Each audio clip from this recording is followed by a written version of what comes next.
because on the first one he says in the first paragraph that he said two roads diverge in a yellow wood, and I think that means like he has two different personalities.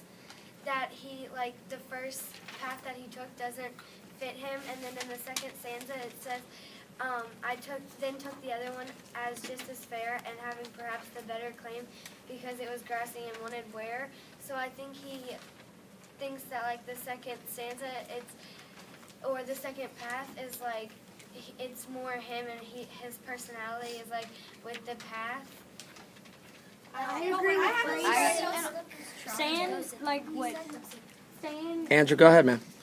It also, in the third paragraph, in the second line, it said no step had trotted back, and I think that means like he liked it. He never looked back and went backwards. He never stopped and thought, what if I chose the wrong one? He just kept going.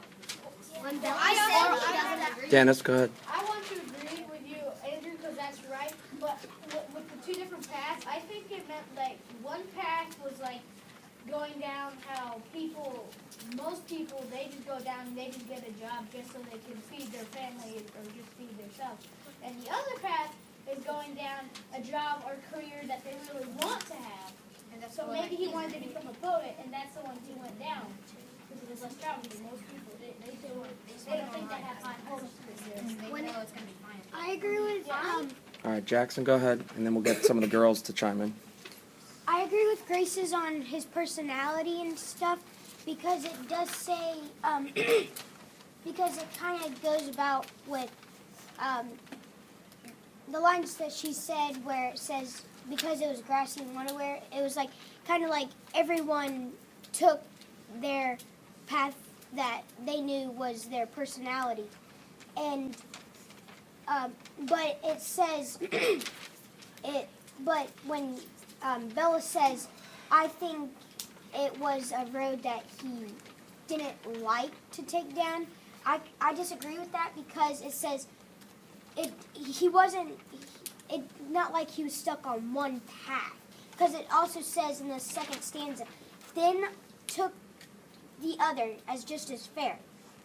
So that means he took both paths, and he was kind of taking out the pros and cons of each path. And on the second path, he says, and perhaps the better claim because it was grassy and waterware, and that's probably meaning like that's the one that he liked the most. That's the one that fit him instead of taking the other one, like you said, it was kind of like he didn't like. All right, girls, go ahead. I think that the first path he picked it didn't really fit him, and then the second path, it says on stanza 3, it says, I doubted if I should ever come back. That means that he kind of doubted which one he wanted to pick, and then it said, the fourth thing it said, I took the one less traveled by, and that has made all the difference. That means he chose the wrong life at first, and then he picked the second line, and that one fit him more. Yes, Go ahead, Jane. with you, Sydney, because that's what we talked about, and then I want to agree with Jackson because Cullen said that he just went on one path, but in the second stanza, the first line says, then took the other just as fair, as if he went on the first road and had his way of life, and then he went out because he didn't like that way, and he went down the second path of life and enjoyed that way of life better than the other one. Well, I'd like to agree with Sydney as well because when it says in the third